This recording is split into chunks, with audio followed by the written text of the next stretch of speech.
अब जिस तरीके से पहली खबर का हमने आपको वर्णन किया, एक तरफ ट्रंप कह रहे हैं कि हम 5 दिन के लिए पीछे हट गए हैं, दूसरी तरफ नेतन्याहू कह रहे हैं कि अमेरिका या ट्रंप तय नहीं करेंगे कि ईरान पर हमले कब बंद होंगे, बल्कि आईडीएफ यानी इजरायली डिफेंस फोर्स ये तय करेगा कि ईरान पर हमले कब बंद होंगे। उन्होंने कल भी एक बयान दिया, नेतन्याहू ने, उनकी तरफ से ये कहा गया कि हम ईरान और लेबनान पर हमले लगातार जारी रखेंगे, लेकिन ट्रंप पीछे हट गए हैं। इसीलिए यह सवाल है कि क्या दोस्ती में दरार आ गई है। मिडिल ईस्ट के रण में बारूद बरसते आज 25 दिन हो गए हैं, लेकिन जो जंग की लपटें हैं अब वो सरहदों को लांघकर उन रिश्तों तक पहुंच गई है जिन्हें कभी अटूट कहा जाता था। कल तक जो ट्रंप और नेतन्याहू दुनिया के लिए जय वीरों की जोड़ी थी, आज उनके बीच में आर पार की जंग छिड़ी हुई नजर आती है। 25 दिनों का कत्लेआम, हजारों मौतें और मलबे में तब्दील कई शहर। ये नेतन्याहू की जिद ने उन्हें अपनों के बीच में दरअसल अकेला कर दिया है। और ट्रंप का जो तल्ख अंदाज और दोस्त से बढ़ती ये दूरी साफ बता रही है कि वॉशिंगटन से लेकर के यरूशलेम तक अब समीकरण बदल चुके हैं। पूरी कहानी आपको बताएं, लेकिन आपको एक तस्वीर उसके पहले दिखाते हैं। ये तस्वीर क्या है, चलिए आपको दिखा देते हैं। ईरान की तरफ से बार बार तेल अवीव पर हमले किए जा रहे हैं। आप ये जो तेल अवीव का आसमान देख रहे हैं, इसमें आपको सिर्फ और सिर्फ रोशनी नजर आएगी। और ये रोशनी कैसी रोशनी है? ये वो रोशनी है जिसमें मिसाइल्स भेजी जाती हैं। एक साथ इतनी मिसाइल्स भेजी जाती है कि इनका जो आयरन डोम है, जो इनकी रक्षा करता है, वो पूरी तरीके से खुद ही मजबूर नजर आता है। आयरन डोम के खस्ता हाल कर दिए गए हैं। ईरान ने इजराइल में तबाही मचाई हुई है और ईरान के मुद्दे पर अब ट्रंप और नेतन्याहू की आपस में बनते हुए नजर नहीं आ रही है। ये कहना गलत नहीं होगा, ये दोस्ती हम नहीं तोड़ेंगे से ये दोस्ती हम तोड़ चुके हैं तक हो गया है। अमेरिका कह रहा है कि हम पीछे हट गए हैं, हम 5 दिन कोई हमला नहीं करेंगे। उन्होंने ऐसा कहा और इजराइल ने आईआरजीसी मुख्यालय पर हमला कर दिया। ईरान ने कहा कि हमारी कोई बातचीत नहीं हुई। ट्रंप कह रहे हैं हमारी बातचीत हो गई है, 5 दिन तक कोई हमला नहीं होगा। ईरान के साथ हमारी बढ़िया बातचीत जारी है, यह कहा गया ट्रंप की तरफ से। बातचीत के बाद ही आगे का फैसला होगा, यह भी कहा गया। यानी साफ तौर पर कहा जाए तो अमेरिका ने ईरान के सामने सरेंडर कर दिया है। और फिलहाल अमेरिका की ओर से ईरान का जो पावर हमला, जो 48 घंटे वाला अल्टीमेटम था, वो समाप्त हो गया इसके साथ।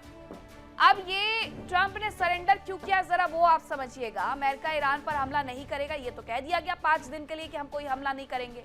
यूएस ईरान में बातचीत चल रही है, ये भी कहा गया। लेकिन इस पूरी बातचीत से ईरान कहीं से कहीं तक ना यूएस के साथ खड़ा हुआ नजर आता है और ईरान के साथ तो खड़े होने की कोई बातचीत ही नहीं होती है। ईरान के आगे ट्रंप ने सरेंडर क्यों किया है, उसके पीछे की भी वजह यह है कि ट्रंप को इस पूरे युद्ध में आर्थिक तौर पर काफी कुछ गंवाना पड़ रहा है। हालांकि ईरान जरूर ये कह रहा है कि हम ट्रंप पर भरोसा नहीं करते हैं। उनकी तरफ से तो 2 टूक कह दिया गया है कि ट्रंप ने क्या कहा, हमें उस बात पर कोई भरोसा नहीं है। इजराइल हमले कर रहा है, हम जवाब दे रहे हैं। अमेरिकी राष्ट्रपति डोनाल्ड ट्रंप ने जैसे ही सोशल मीडिया पर पोस्ट कर इस बात की जानकारी दी, वैसे ही आनन फानन में इजरायली राष्ट्रपति नेतन्याहू ने ट्रंप को फोन घुमा दिया। इजरायली राष्ट्रपति ने सीधे नेतन्याहू को कॉल कर दिया। माफ करिएगा, इजरायली प्रधानमंत्री ने, नेतन्याहू ने यानी कि ट्रंप को सीधे फोन लगा दिया। खबर आई कि ट्रंप ने नेतन्याहू को कहा है कि फिलहाल के लिए युद्ध को रोक दो, क्योंकि हमारी ईरान के साथ वार्ता चल रही है। बेंजामिन नेतन्याहू यानी कि इजराइल के प्रधानमंत्री ने कहा कि आप वार्ता करते रहिए, आपको जो बातचीत करनी ईरान के साथ करिए, लेकिन हमें बातचीत करने की कोई आवश्यकता नहीं है। हमारे लिए कल भी ईरान खतरा था और आज भी हमारे लिए ईरान खतरा है। यानी उसने अमेरिका को साफ साफ संदेश दे दिया, आईना दिखा दिया कि हम आपकी बातों में आकर के ईरान के ऊपर जारी हमलों को रोकेंगे तो नहीं, हमें ईरान के प्रति कोई नरमी नहीं रखनी है, ये बेंजामिन नेतन्याहू ने कह दिया। इसीलिए ईरान और इजराइल में आज भी जंग चल रही है, आज भी जंग जारी है, जिसकी गवाही ये तस्वीरें देती हैं। अमेरिका ने हमले तो रोक दिए, लेकिन इजराइल की ओर से हमले लगातार जारी हैं। यानी कि इजराइल ईरान एक दूसरे को झुकाने में लगे हुए हैं। तो क्या मिडिल ईस्ट में ईरान के मुद्दे पर ट्रंप और नेतन्याहू में दरार आ गई है, इसीलिए ये सवाल खड़े हो रहे हैं कि ट्रंप ने कहा कि 5 दिन का सीज फायर यानी कि सीज फायर, और नेतन्याहू उस बात को मानने से इनकार कर गए, यानी कुछ तो गड़बड़ है दोनों नेताओं के बीच में। ट्रंप चाहते हैं कि शांति वार्ता हो क्योंकि बहुत ज्यादा नुकसान हो चुका है, और जो ये तेल, गैस, ऑयल इंडस्ट्री को नुकसान हो रहा है, ट्रंप नहीं चाहते हैं कि इस नुकसान की भरपाई यूरोप और अमेरिका को करना पड़ जाए, इसीलिए वो पीछे हटे हैं। खर्चा अलग हो रहा है। ट्रंप चाहते हैं कि शांति वार्ता हो, अब बातचीत करनी उन्हें 25 दिन बाद। नेतन्याहू चाहते हैं कि ये युद्ध जारी रहे क्योंकि 2025 में 12 दिन के युद्ध के बाद तो हम पीछे हट गए थे, लेकिन इस बार नहीं हटेंगे। क्या ट्रंप और नेतन्याहू में दरार आ चुकी है, और क्या ट्रंप के बगैर नेतन्याहू मिडिल ईस्ट और हॉर्मुज में जो ईरान ने चक्रव्यूह बनाया है उससे बाहर निकल पाएंगे? ये सबसे बड़ा सवाल है। הנשיא טראמפ מאמין שיש סיכוי למנף את ההישגים הכבירים של צה"ל וצבא ארצות הברית כדי לממש את יעדי המלחמה בהסכם, הסכם שישמור על האינטרסים החיוניים שלנו. הנשיא טראמפ מאמין שיש סיכוי למנף את ההישגים הכבירים של צה"ל וצבא ארצות הברית כדי לממש את יעדי המלחמה בהסכם, הסכם שישמור על האינטרסים החיוניים שלנו. तो आपने सुना बेंजामिन नेतन्याहू क्या कह रहे हैं। वो कह रहे हैं कि अमेरिका क्या कहता है हमें इस बात से कोई लेना देना नहीं है। अमेरिका जब कहेगा, ट्रंप जब कहेगा, तब हम ये युद्ध नहीं रोकेंगे। हम ये युद्ध तब रोकेंगे जब इजरायली डिफेंस फोर्स यानी कि आईडीएफ चाहेगा। 2 टूक उनकी तरफ से कह दिया गया। और इजराइल ये दम इसलिए भी भर रहा है क्योंकि इजराइल का आज तक का इतिहास है, जिस युद्ध में वो उतरा है उस युद्ध को उसने जीता है। हालांकि ईरान पर हमले को लेकर के ट्रंप ने सिर्फ नेतन्याहू की सुनी है। हमले को लेकर के ट्रंप ने ना तो सीआईए की सुनी, जो ये कह रहा था कि ईरान पर हमला करने का ये सही वक्त नहीं है, और वही हुआ। 25 दिन बाद हाथ खाली है, रिजीम चेंज नहीं हुई है। अयातुल्लाह अली खामनेई के जाने से बहुत ज्यादा फर्क पड़ा नहीं है। मुस्तफा खामनेई उनकी जगह आकर के बैठ गए हैं। सीआईए ये चीख चीख करके कहता रहा, सीआईए ये रिपोर्ट लगाता रहा कि अभी ईरान पर हमला मत करो, लेकिन ट्रंप ने नेतन्याहू की सुनी। तो क्या नेतन्याहू की तिकड़म में ट्रंप फंसे थे? नेतन्याहू ने नई खुफिया जानकारी का हवाला देते हुए डोनाल्ड ट्रंप को supreme leader Ayatollah Ali Khamenei और उनके करीबी लोगों पर हमले की प्लानिंग बताई थी। नेतन्याहू ने कहा था कि खामनेई को आसानी से निशाना बनाया जा सकता है क्योंकि मोसाद भी तो एक्टिव था, और ऐसा होने के बाद की भी अपनी लिखी स्क्रिप्ट उन्हें सुना दी। नेतन्याहू ने अपनी लिखी हुई स्क्रिप्ट ट्रंप को सुना दी। बस फिर ट्रंप ठहरे मैडमैन। उनको लगा कि बस यही सही है और यही सही वक्त है। ट्रंप ने किसी की नहीं सुनी और सीधे इजराइल के साथ जाकर के खड़े हुए, हमला कर दिया।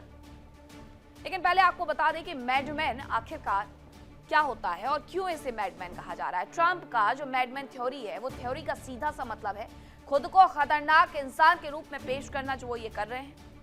जानबूझ करके दुनिया के सामने खुद को सनकी पेश करना, बार बार अपने बयान बदलना, बार बार अपने गुस्से में आकर के कोई भी बड़ा कदम उठा लेना।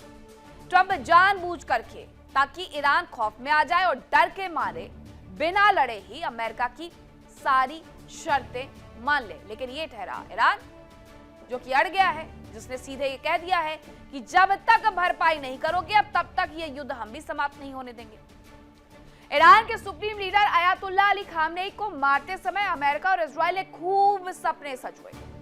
तेहरान से आईआरजीसी के शासन का खात्मा होगा। आम जनता के विरोधी स्वर सुनकर के आईआरजीसी के अधिकारी दुम दबा करके भाग जाएंगे। ये जो सपने थे, ये सपने जो कि इजराइल ने देखे थे, अमेरिका ने देखे थे, वो ऐसे टूटे हैं जो आगे आने वाले वक्त में भी नहीं जुड़ पाएंगे।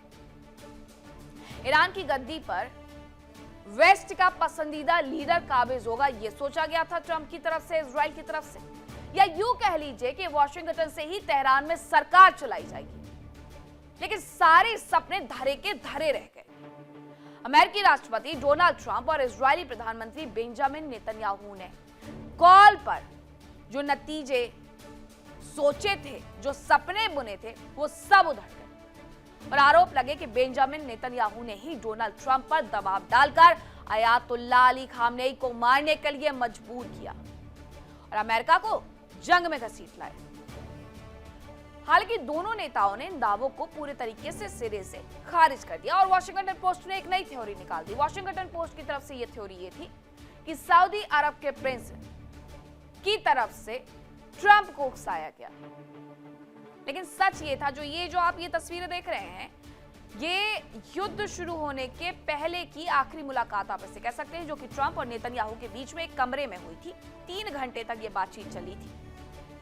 नेतन्याहू अमेरिका गए थे बातचीत करने के लिए ट्रंप से, और उसके बाद निकले और सीधे गायब, मीडिया से कोई मुखातिब नहीं। उसी वक्त ये मान लिया गया था कि आगे आने वाले वक्त में कभी भी ये दोनों राष्ट्र मिलकर के ईरान पर हमला करेंगे, और वो हो गया 28 फरवरी को। 28 फरवरी को ईरान पर हमले से 48 घंटे पहले ट्रंप और नेतन्याहू ने फोन पर भी बातचीत की। अब इसीलिए तो हम कह रहे हैं कि नेतन्याहू के चक्कर में क्या ट्रंप फंस गए हैं। नेतन्याहू ने ही खामनेई को मारने की जो प्लानिंग है वो बताई।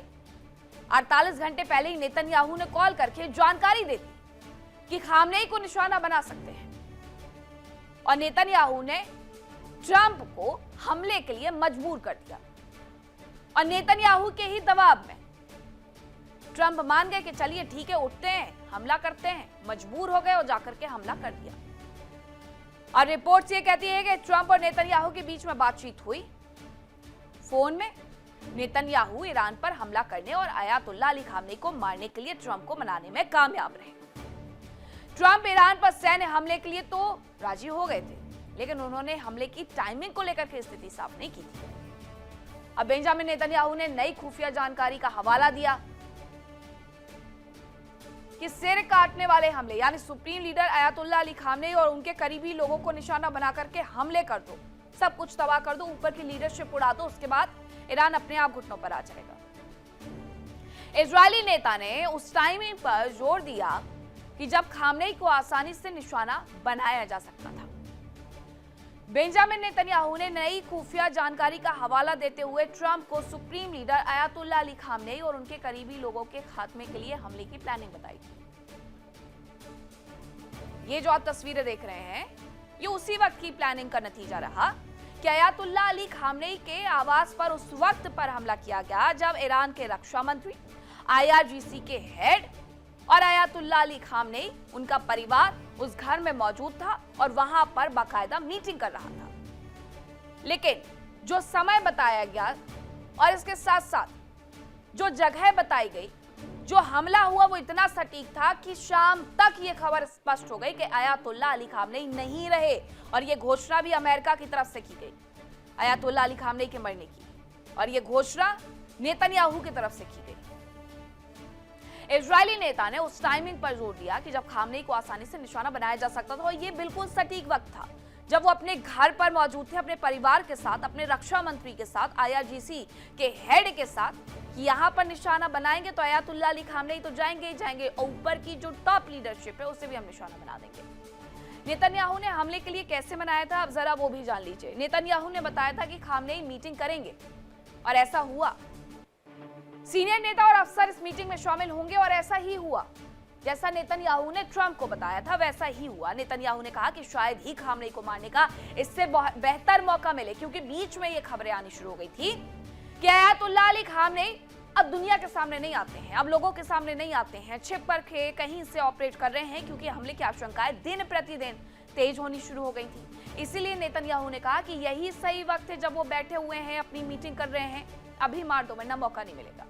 ट्रंप को ऑपरेशन की स्ट्रेटजी को सिंबॉलिक दोनों चीजों के बारे में बताया गया। फिर भी ईरान पर हमले के लिए ट्रंप तैयार नहीं हुए। नेतन्याहू ने ट्रंप को उन पर हमले के बारे में याद दिलाया और यह कहानी गढ़ दी कि आप पर हमला होने वाला है।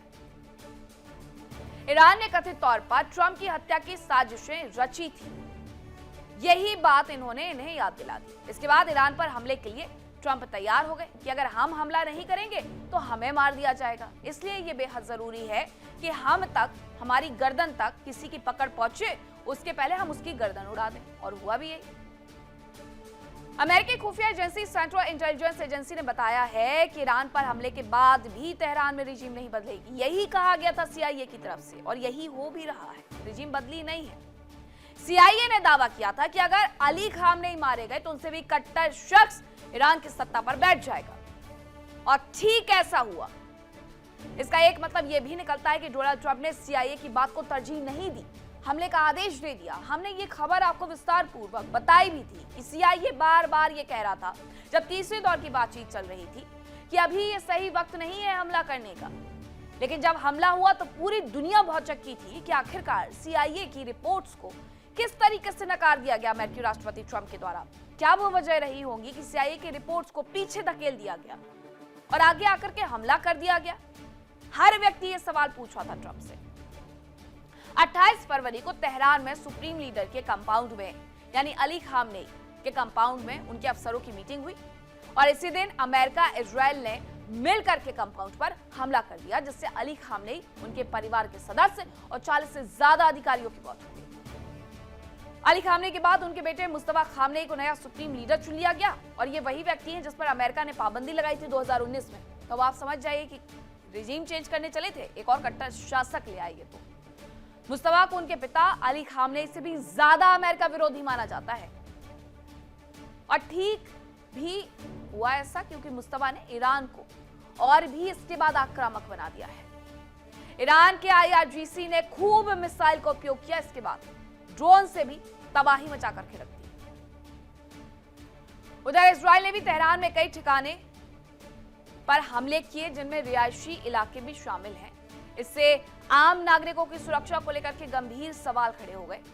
इन सब के बीच में स्ट्रेट ऑफ हॉर्मुज में जो व्यावसायिक जहाज हैं, ये जो तस्वीर आप देख रहे हैं, ये व्यावसायिक जहाज, इन पर हमले शुरू हो गए। ये युद्धपोत की तस्वीरें भी हम आपको दिखा रहे हैं जो अमेरिका ने तैनाती की थी, इस युद्ध से पहले की तैयारियां थी। अब व्यावसायिक जहाजों पर हो रहे हमलों को लेकर के 20 से ज्यादा देशों, जिनमें संयुक्त अरब अमीरात, Britain, France, Germany, Japan, Canada, Australia ने संयुक्त बयान जारी कर दिए और इन घटनाओं की निंदा कर दी।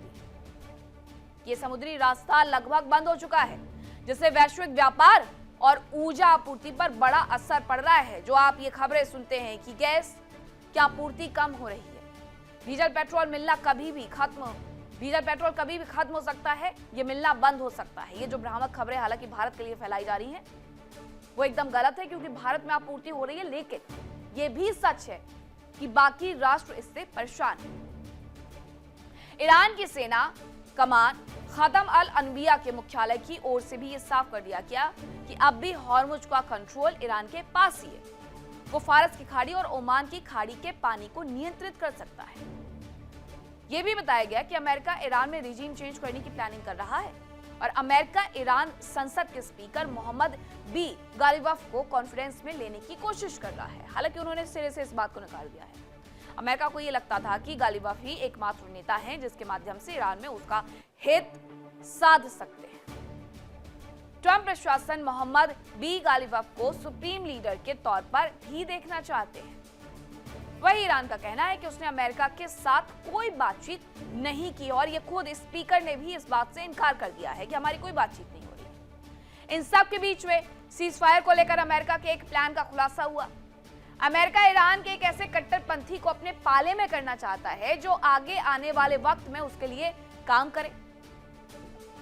इसके लिए ट्रंप प्रशासन काम कर रहा है। अब चलिए आपको बताते हैं कि बी गालिबफ आखिरकार कौन है जिनका नाम बड़ी शिद्दत के साथ अमेरिका से इस वक्त लिया जा रहा है। तो बी गालिबफ के बारे में जान लीजिए। यह ईरान के कट्टरपंथी नेताओं में से एक है। मोहम्मद बी गालिबफ ईरानी संसद के स्पीकर हैं। अली खामनेई का विश्वास पात्र इन्हें माना जाता है। इन्होंने अपने करियर की शुरुआत IRGC गार्ड के रूप में की थी। बाद में वे कोर गार्ड्स के जनरल भी नियुक्त हुए। सेना के बाद गालिबफ तेहरान के मेयर नियुक्त हुए और उसके बाद 2 बार ईरान में राष्ट्रपति का चुनाव भी लड़ चुके हैं। शुरुआत में जब अयातुल्ला अली खामनेई मर गए थे, ये जानकारी मिली थी, तब ये माना जा रहा था कि गालिबफ को आगे बढ़ाया जा सकता है। पहली बार 2013 में गालिबफ राष्ट्रपति चुनाव के लिए मैदान में उतरे थे और 2024 में चुनाव में गालिबफ मसूद पेजेशकिन से हार गए थे, जो कि इस वक्त के राष्ट्रपति हैं।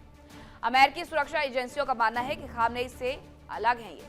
फिलहाल गालिबफ मुस्तफा के फैसले लेने में दखल दे सकते हैं, ये अमेरिका को लगता है। अमेरिकी प्रशासन गालिबफ को सुप्रीम लीडर के तौर पर पसंद करता है। उसकी चाहत है कि मुस्तफा की जगह गालिबफ को सुप्रीम लीडर बनाया जाए। बीते दिनों जब पत्रकारों ने एक सवाल किया तो जवाब में ट्रंप ने कहा था कि हम ईरान के सुप्रीम लीडर के साथ मिलकर हॉर्मुज पर कंट्रोल करेंगे।